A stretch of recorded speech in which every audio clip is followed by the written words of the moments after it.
Sobat BMKG, kembali lagi di Ombus obrolan meteorologi dan gempa bumi Sumatera Utara.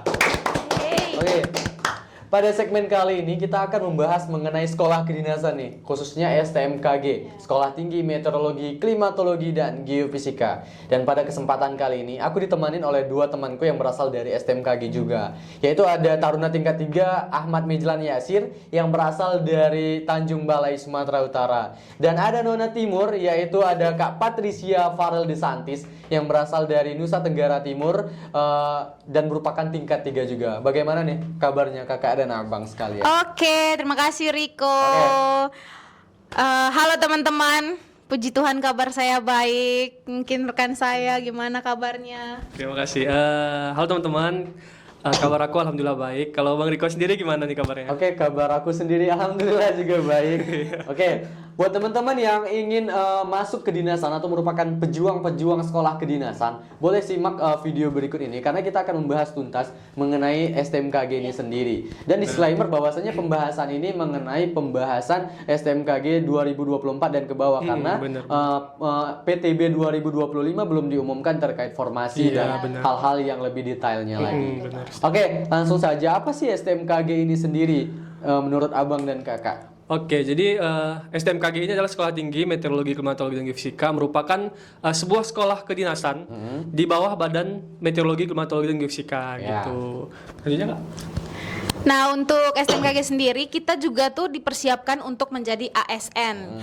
Aparatur Sipil Negara yang ditempatkan di seluruh Indonesia. Nah, jadi pas sekolah nih jadi taruna nih kan di STMKG, kita tuh nggak cuma diajarin akademik doang nih teman-teman. Jadi kita tuh diajarin gimana sih kita membangun diri kita gitu loh untuk dipersiapkan di jenjang pekerjaan kedepannya gitu. Untuk jurusannya ada apa aja nih?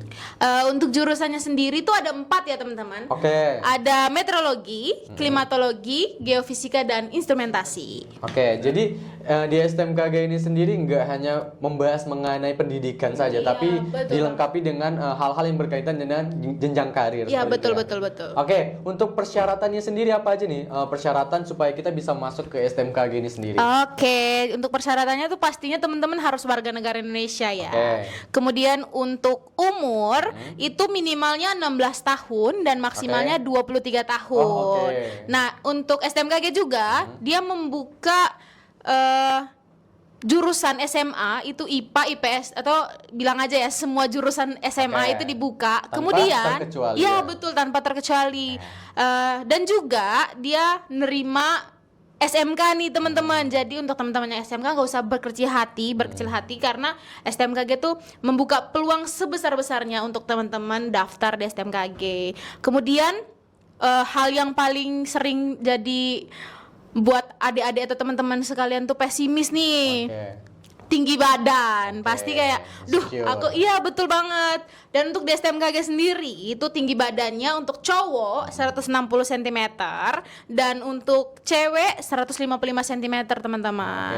Dan mungkin kalau ini dilanjutkan teman saya ya, biar bagi-bagi gitu loh. Oke, lanjut ya. Jadi ini untuk teman-teman yang punya ayang gitu. Jadi teman-teman harus tahan-tahan dulu karena selama pendidikan di STMKG itu diwajibkan dipersyaratkan tidak boleh menikah gitu sampai selama masa ikatan dinas gitu kan.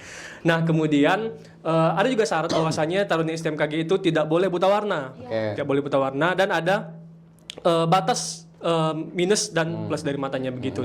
Dan mana ini nanti akan dibuktikan melalui tes kesehatan dalam proses seleksinya nanti gitu. Nah, kemudian ini termasuk paling penting nih. Bahwasanya calon taruna STMKG itu harus bersedia untuk ditempatkan di mana saja di seluruh wilayah kesatuan Republik Indonesia gitu. Jadi buat calon-calon taruna STMKG yang ingin masuk STMKG nantinya, yang bagi yang memiliki pasangan, yang bebek seperti itu, yang nemenin dari nol, ditahan dulu untuk menikahnya kalau masuk ke pendidikan di STMKG. Kemudian untuk ini alur tesnya sendiri ada apa aja tuh? Mulai dari pendaftaran hingga sesi paling paling akhir itu ada apa aja? Mungkin bisa dijelaskan? Oke, jadi dari tahun ke tahun itu kurang lebih sama semua ya. Oke. Jadi kurang lebih sama juga dengan kejelasan yang lain. Jadi yang pertama itu pasti kita harus mendaftar dulu di SSCISN Dikdin. Nah, kemudian nanti kita akan mengisikan formulir, kemudian melengkapi identitas dan administrasi lainnya. Setelah itu nanti akan diberikan status apakah kita lolos tahap administrasi atau enggak. Kalau misal lolos, nah kita bakal lanjut ke tahap tes yang namanya SKD, seleksi kompetensi dasar gitu ya. Di sini ada 3 subtes. Yang pertama itu dia TWK, tes wawasan kebangsaan, kemudian TIU, tes intelijensia umum, dan yang terakhir itu TKP, tes kepribadian gitu kan. Nah, setelah itu nanti misalnya teman-teman lolos nih di SKD, bakal lanjut ke SKB. SKB itu seleksi kompetensi bidang. Di STMKG sendiri itu ada 3 subtes yang diujikan. Yang pertama itu ada fisika, kemudian matematika, kemudian bahasa Inggris gitu. Nah, selanjutnya dijelaskan sama Kak Farel mungkin ya.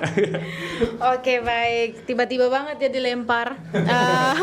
Terus selanjutnya nih kita punya 3 tes berikutnya. Itu ada tes kesehatan, tes wawancara, dan jasmani nih teman-teman. Nah, untuk tes kesehatan sendiri biasanya dari STMKG itu telah menunjuk rumah sakit gitu loh di setiap daerahnya. Jadi rumah sakitnya itu terpusat.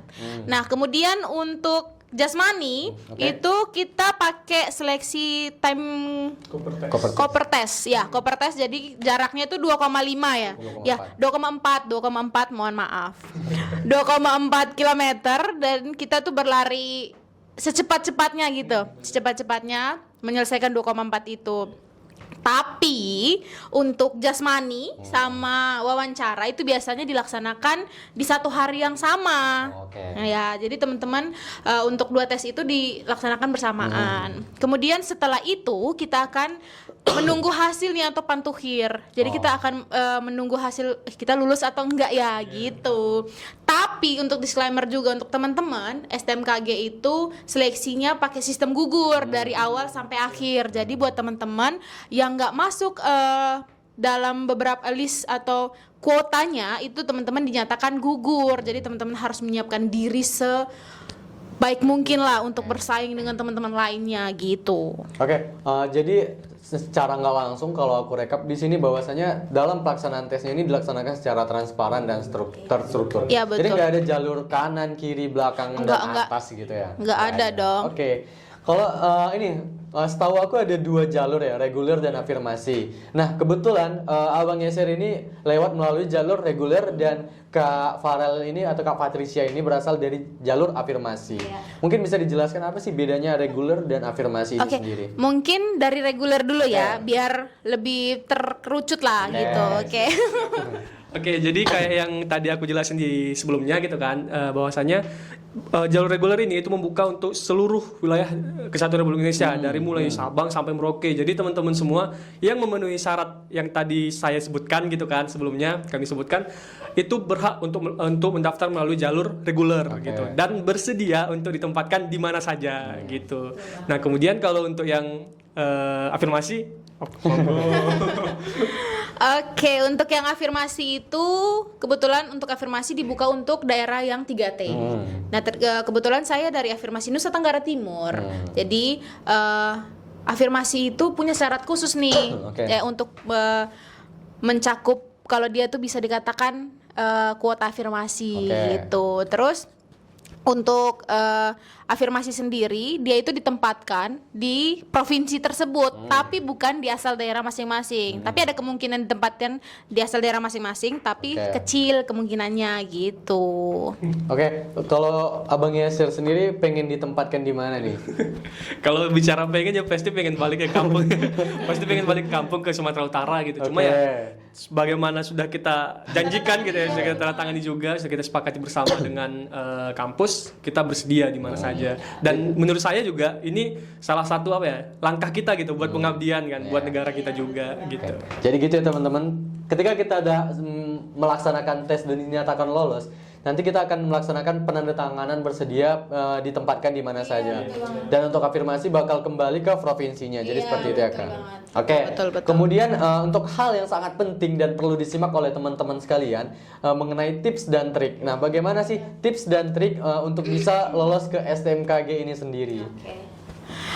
Sejujurnya saya nggak tahu ya tips and trik yang ini agak gimana. rendah gitu ya Kak. Soalnya kan tiap orang tadi beda kan, pemahamannya beda. Kalau saya sendiri pribadi kemarin itu mengikuti tes-tes gratisan gitu loh Bang, Kak. Nggak modal Jadi ya.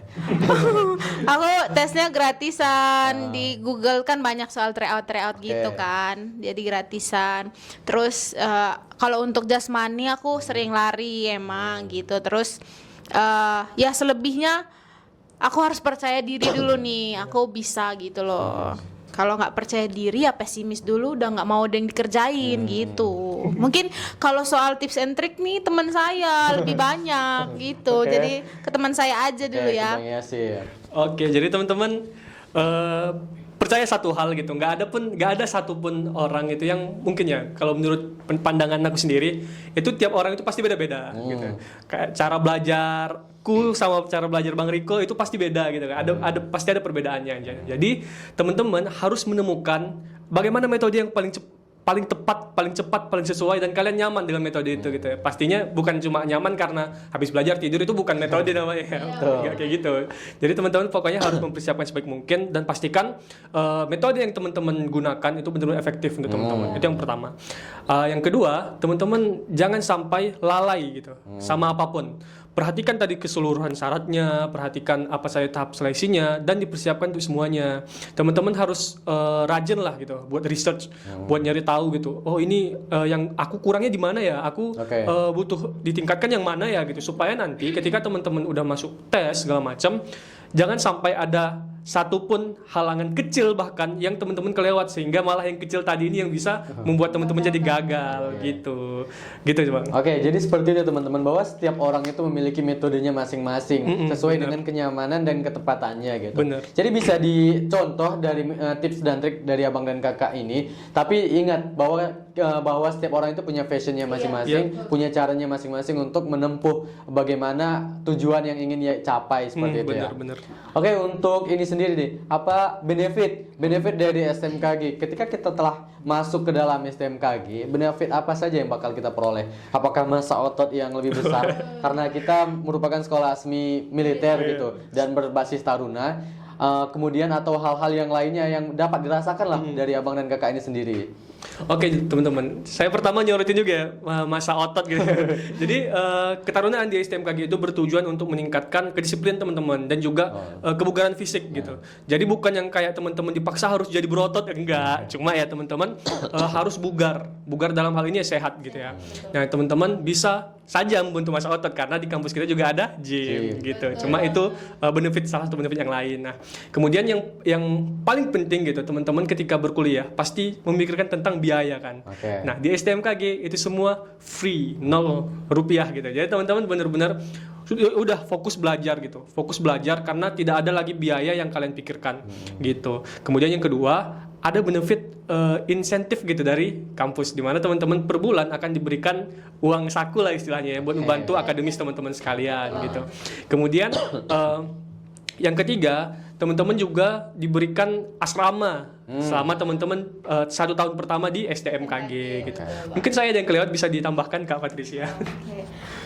Benefit ya pastinya kita punya banyak teman di seluruh Indonesia. Oh iya betul. Itu benefit yang nggak semua orang bisa. Oke, kemudian sayang sekali kita harus berakhir di tengah obrolan yang hangat ini. Mungkin dari Bang Yasir dan Kak Farel sendiri ada pesan dan pesan lah mungkin. Pesan-pesan buat teman-teman yang ingin bergabung di STMKG ini. Mungkin sekedar semangat, memberikan semangat buat mereka yang mungkin telah berkali-kali mencoba untuk masuk STMKG dan gagal. Mungkin bisa diberikan semangat, pesan untuk mereka. Oke teman-teman, jadi silahkan bagi teman-teman yang benar-benar minat, benar-benar ingin menjadi bagian dari keluarga besar BMKG nantinya, pasti silahkan dipersiapkan dengan baik, diperhatikan apa saja yang diperlukan, belajar, kemudian dipersiapkan fisiknya, mental, jasmani, rohani, semua dipersiapkan. Jangan sampai ada satupun masalah kecil, hal kecil yang terlewat gitu ya. Kemudian tetap semangat, khususnya buat teman-teman yang mungkin tahun sebelumnya pernah mendaftar tapi masih belum rezekinya gitu kan. Mudah-mudahan, moga-moga tahun ini adalah rezeki kalian gitu. Tahun ini kalian akan menjadi teman-teman kami, bagian dari kami di STMKG juga gitu. Oke, kalau dari aku semangat, terus berlatih, harus percaya diri. Aku nggak bisa kasih gimana-gimana karena yang akan berjuang tuh diri kalian sendiri. Aku cuman pesan tetap jadi gelas kosong biar bisa diisi sama air. Kalau jadi gelas yang penuh bakal tumpah dan nggak bakal mau dengerin masukan dari orang lain gitu. Pokoknya tetap semangat, percaya diri, terus berlatih. Oke, jadi seperti itu ya teman-teman, tetap semangat, jangan lupa berlatih dan berdoa, melibatkan Tuhan dalam setiap usaha kita. Betul. Oke, mungkin sekian segmen mengenai sekolah kedinasan khususnya STMKG pada kesempatan kali ini pada Ombus-Ombus episode ini.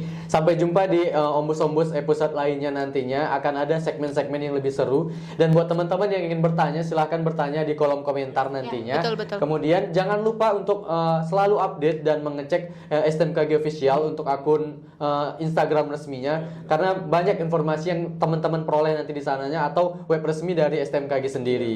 Oke, sekian dari kami, lebih dari kurangnya kami mohon maaf dan sampai jumpa. Dadah.